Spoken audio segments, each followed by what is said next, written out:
All right, we are live with another instant reaction podcast. This one to the in-stadium practice for the Patriots on Friday night. Of course, this episode of the Patriot Nation podcast is brought to you by FanDuel, the exclusive wagering partner of CLNS Media Network. Make sure you go to FanDuel.com/Boston to download now.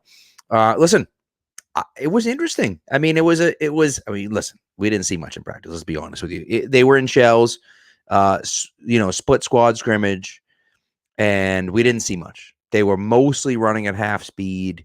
Yes, they had shoulder pads on. No, they weren't really doing anything, but it was still fun. I'll tell you what. Obviously, I'm a season ticket holder. I sit actually in the end zone where the lighthouse is. So it was cool to see. They were actually giving tours up there, which I thought was really fascinating.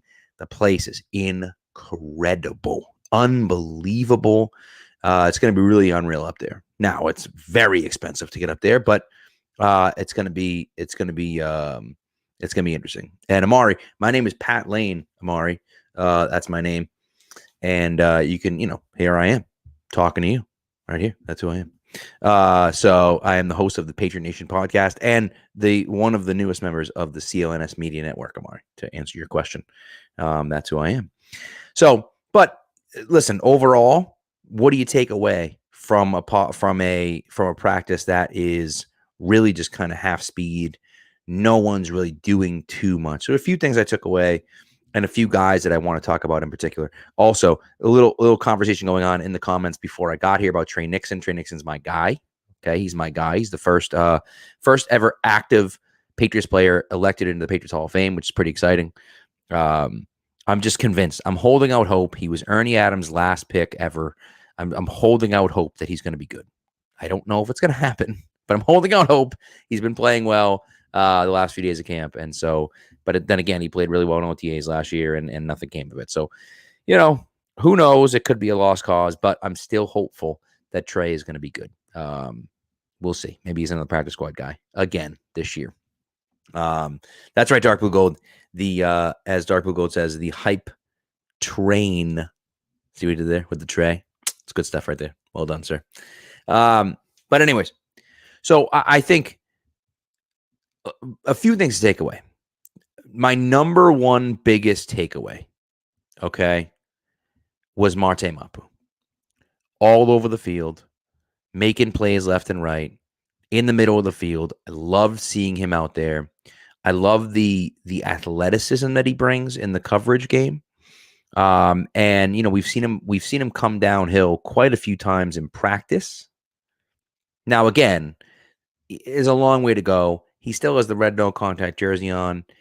I would think if that red jersey is on, then he's probably not. I don't know, but probably not going to play Thursday night, right? But I don't know about that, but he might play in those other two.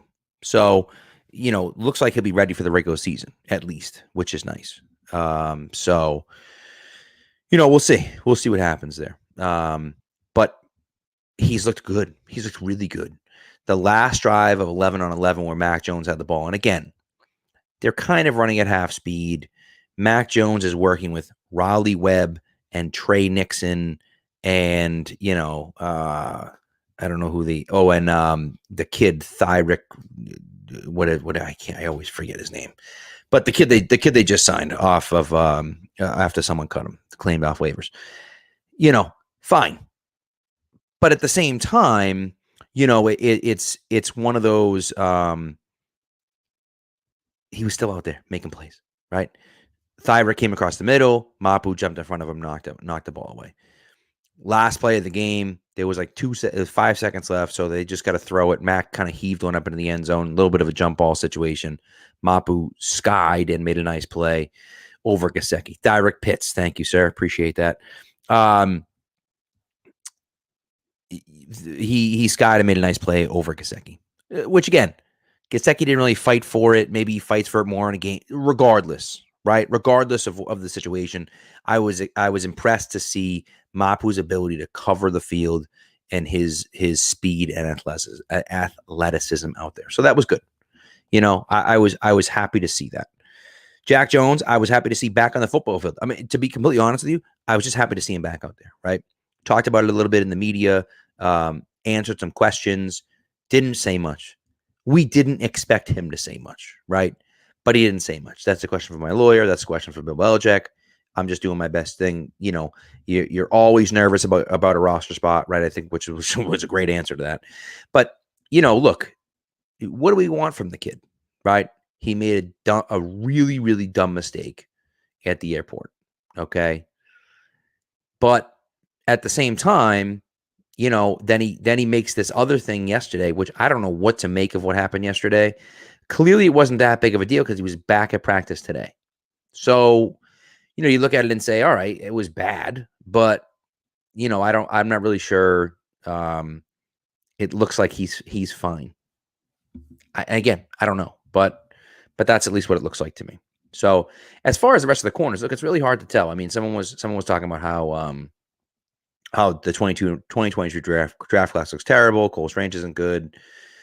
Marcus has been struggling in coverage. I don't think Marcus Jones has been struggling that much in coverage. I also just think part of it right now is that it's not super competitive. And when it's not super competitive, typically the offense gets favored over the defense because you can't be really aggressive and, you're not necessarily going for those balls. I think Marcus makes some plays that he hasn't made, right? I think at least when the hitting is there and when it's live and everything else. And so, and again, Marcus does a lot more than just play corner as well. So I think that's going to be fine, but we'll see. We'll kind of see where it goes from there. But I wouldn't worry too much about Marcus Jones. Nothing happened with Mac today, with Jack. Again, just back on the field, which I was happy to see. One thing I was not happy to see was the offensive line. Okay. The offensive line for me today was garbage. Okay. It was bad. Now, listen, it was a split squad scrimmage. So I understand that half the starting offensive line, and again, I use starting offensive line in like quotation marks. Bradley Reeve was out there, right? But Trent Brown wasn't out there. They were shuffling guys around, but they had a few starters on one squad, a few starters on the other squad, right? Fine. Okay. But still, Mac Jones out there running for his life against the number one defense, right? And so, and again, not the number one defense, right? But I just didn't like to see that. Now, again, Trent Brown's not playing. Bradley Reeve is playing left tackle instead of right tackle.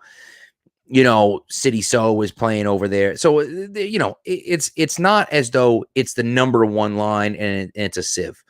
But still, even in practice, you don't really want to see that. So I was a little concerned about that. I thought Jones made some nice throws. He made some not so great throws. Some throws took a little longer to develop. But I thought overall, he was fine. I thought Mac was fine tonight.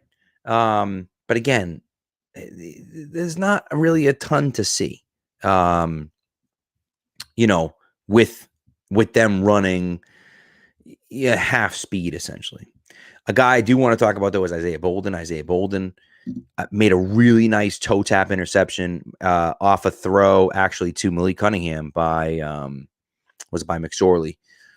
Overthrew Cunningham. Cunningham got a hand on it, tipped it up in the air, and Bolden made a nice toe tapping catch on the sideline. Kind of bobbled it a little bit because it was tipped and made a nice toe tapping catch, and that actually ended practice. Bolden's a guy, 6'3", 225. He's a similar build to the kid out in Seattle that dominated last year. And again, let's not get ahead of ourselves and talk about how, he's the next great corner or anything like that. But the fact that he has that size, the fact that they're giving him more opportunities at corner, I think is a really good sign for him. I think there's a chance that all of the rookies make the team. That doesn't always happen, right? It doesn't always happen that all the rookie. Thank you, Tariq Woolen. Thank you, Eric. Yes, he has the size. Again, there's a lot to see, right? But I think there's a chance that all the rookies make the team, which doesn't happen all the time. And again, some of those guys might, someone might end up on the IR, someone might get hurt, something might happen in between.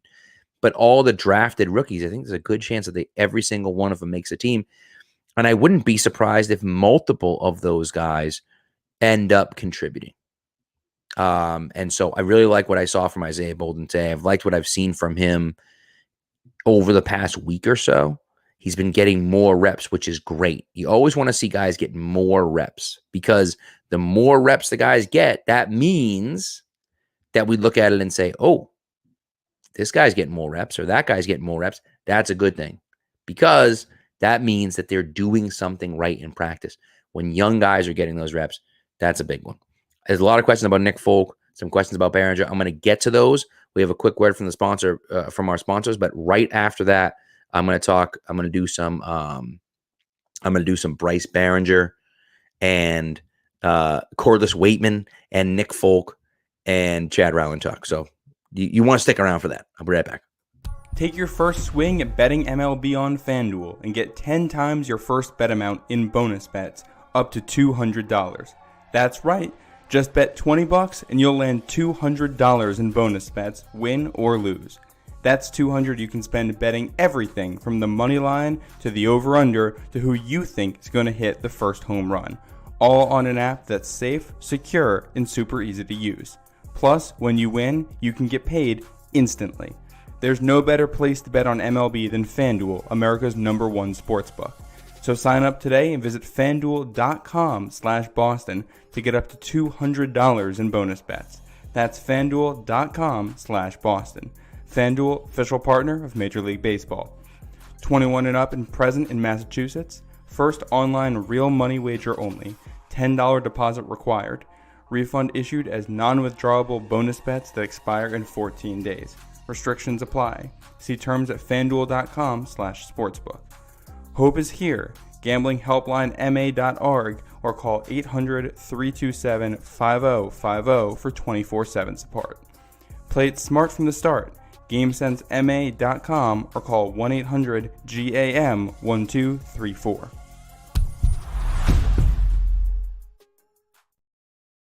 All right, we are back. A lot of signature talk going on. Looks like Josh in the chat got a Matthew Judon picture signed today, which is pretty awesome. My daughter, I think I talked about this the other day. My daughter got her Mac Jones jersey signed by some of the offensive linemen. It's pretty cool. It's a fun little thing that they do, and they mix it up as to who comes out and who signs and stuff. But it's really cool. And Edelman, somebody mentioned Edelman. Edelman was out there for over an hour signing autographs, making sure that everyone got an autograph. Just total stand-up thing to do, which was great. So, anyways, back to the special teams talk. I told you it was coming. Here it is. Nick Folk doesn't have a chance. He just doesn't have a chance. I'm sorry. It's just not happening. Nick Folk he doesn't have it. He just doesn't have the leg anymore, right?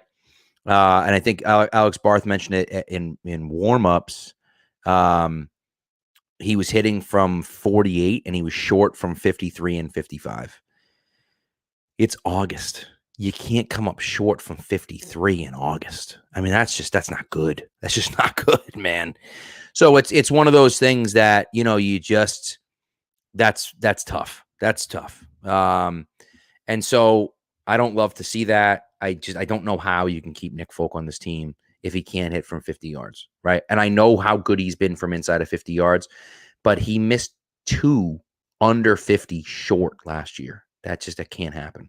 So I can't imagine that goes well. And Bryce Behringer today, just absolutely booming punts. Looked like all of his punts that I saw were around 6-second hang time. Just absolutely crushing punts. And so, again, if you trade up for a kicker and you draft a punter, those guys have to make your team. They have to, unless something disastrous happens, right? Like the last time that the Patriots drafted a kicker.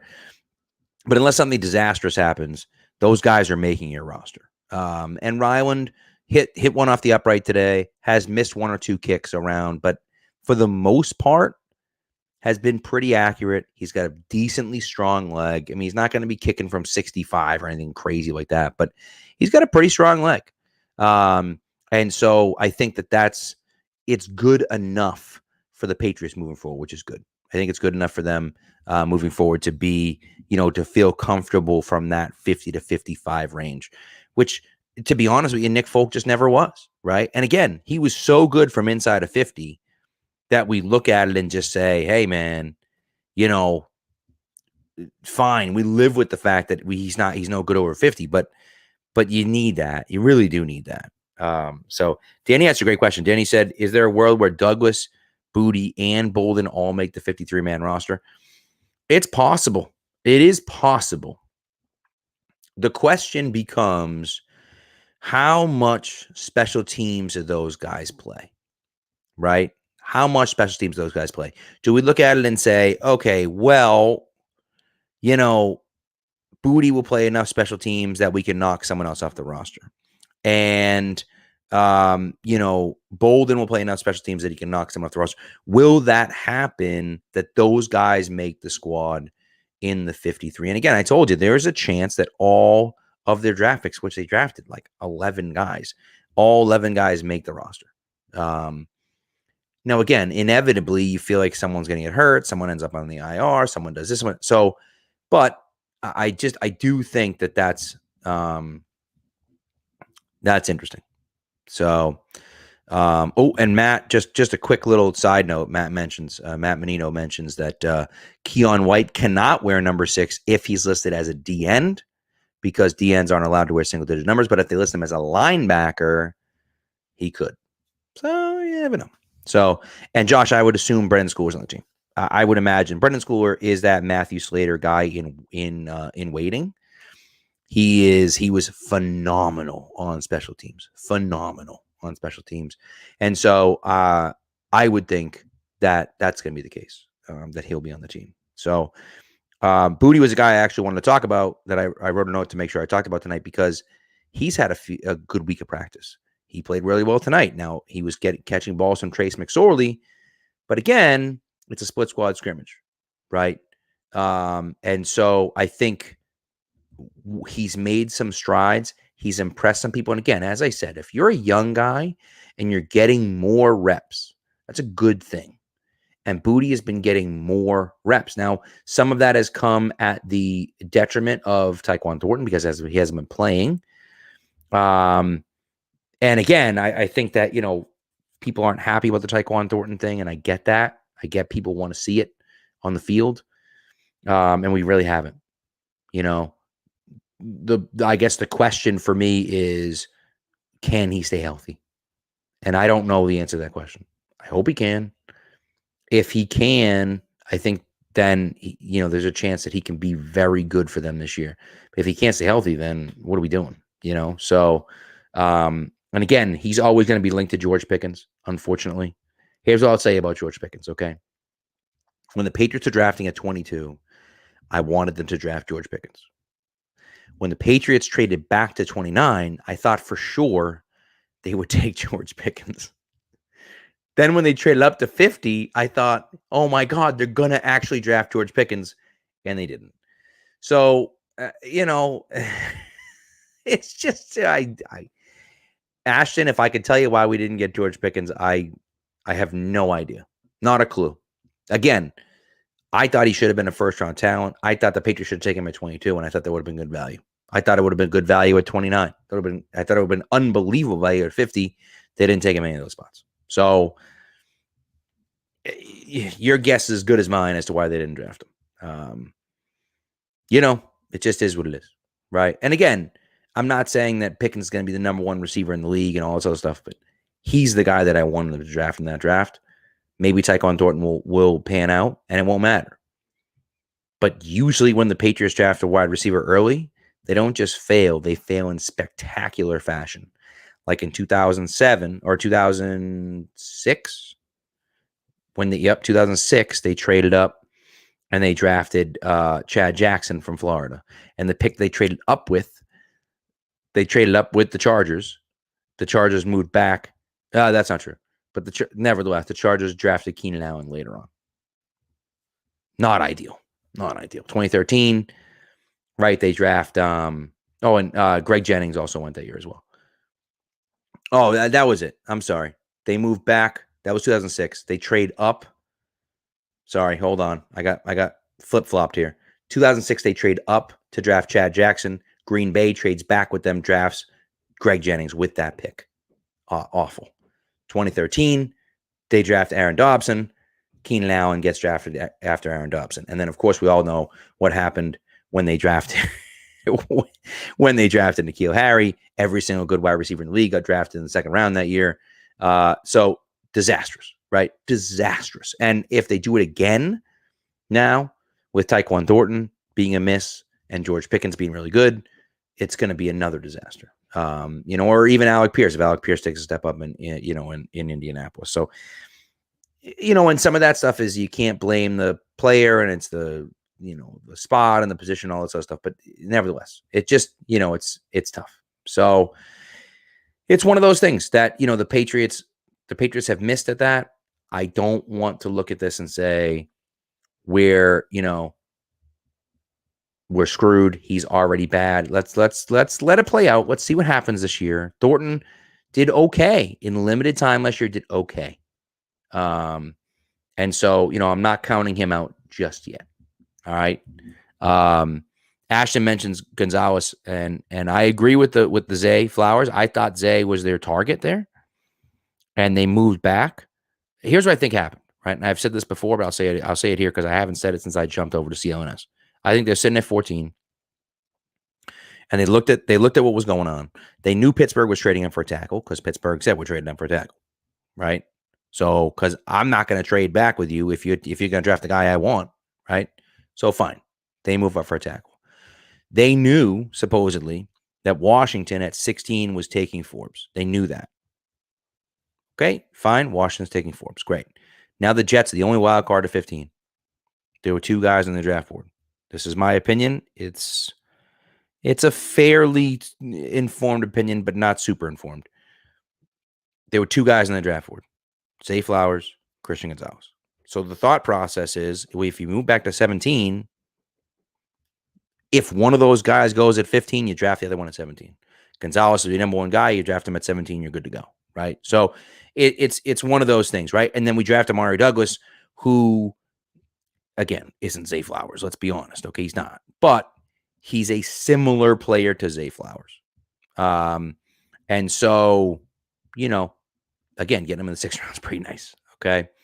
So also one quick thing about Belichick not wanting to pay people. Matthew Judon got a really nice pay bump today. $16 million guaranteed, $14 million, guaranteed instead of $2 million guaranteed. They didn't add anything to his deal. So I think that's important to remember. They didn't add any years to his deal. What they did was they took his deal and just gave him extra money. They did this with Stephon Gilmore when Gilmore wanted more money and deserved it. They're doing the same thing with Matthew Judon. Now, maybe they'll extend him at the end of the year. Maybe they'll let his contract play out until the end. I don't know what they're going to do. Me personally, I'd love to see them extend him maybe 2 more years. But I don't know. Is there a chance that Judon walks after next year? There is, right? He'll be going into his year 33. He'll be 33 years old, right? His 33-year-old season. So he'll be a little bit older. Now, will he be willing to take a little bit less money? Maybe. I don't know. Maybe he won't. I'm not sure. So I just, we'll see kind of how that all plays out. I think he wanted to get paid at the top of the market, which I don't blame him for that. And the Patriots looked at it and said, well, we don't mind doing that for the 2 years that you're here, but we're not going to add extra years to your contract to do that. And so it was one of those where they compromised, meet in the middle, and bam, here we go. Now, was there a contract dispute? That I don't know, right? People say there might have been a contract dispute, and that's why he hasn't been practicing. Maybe that's true. Maybe it isn't. I don't know. Okay. But if it is, good for him. He played the game. He got paid. Now we'll see. They have practice on Sunday. We'll see. If they're in full pads, is he going to be out there hitting in full pads? I don't know. We're going to see. So we'll go from there. And again, maybe in 2 years, he's cheaper. Maybe he's older and he slows down a little bit, and you look at it and say, hey, we'll pay you because we like you, but we're not going to give you top of the market money. And maybe he says, okay. And maybe he doesn't. And then he doesn't come back, But in that time, Keon White becomes the guy or someone else becomes the guy. So we'll see. So I think it's it. I think that's it from today. So, No, it isn't, because the stadium looked great. Stadium looked awesome. Love the look of the new stadium. The scoreboard is massive. I mean, just insanely massive. I think it looks really cool. And so we'll go from there. I like that a lot. So, Danny, that's a great question. Someone asked about rookie number predictions. Matt and I are going to put that on the list. We're going to be live either Monday or Tuesday night. I think probably Monday night. We're going to put that on the list. Put that one on the list. We'll talk about that this week. We'll do some rookie number projections and work through that. I think that'd be fun. That'd be a fun little exercise to do. So I like that. But nevertheless. All right. So look, here we are. Okay. We're almost there. We're 6 days away from the first Patriots game. And then here's the deal, right? That game is August 10th. The first regular season game is September 10th. So in 6 days and 1 month, we're almost there, right? We're almost there. Just hold on a little bit longer. We got a lot of fun stuff coming up. Light Engine, good question about Mac playing in the first preseason game. There's been no talk about that, no discussion about that. I wouldn't be surprised to see a good chunk of the players play at least a few series in all 3 games. Especially when you get that week in between now. I wouldn't be surprised to see them play at least a few series, if not a little bit more. So who knows? I have no idea what they're going to decide to do, but I'd be surprised if you didn't see Mac out there for at least a few series, if not a full quarter and maybe even a full half. Probably not in the first game, but maybe even a full half either in that second or third game. What becomes difficult is that they're doing joint practices the second and third game. So they may look at it and say, we saw enough in practice. That's the live stuff that we had. We don't really care about the game. And I don't know. I'm not sure what they're going to do, but nevertheless. All right. Well, thanks for joining me, guys. I appreciate it. The chat. Love you guys. Blowing up the chat. It's been fantastic. Love chatting with you guys and talking. We'll be back. Matt and I will be back at some point again, either Monday or Tuesday night. Not 100% sure, but Monday or Tuesday night. And we'll be talking about the first preseason game less than a week away. Fantastic. Love it. Thanks, guys. Appreciate it. Have a great night.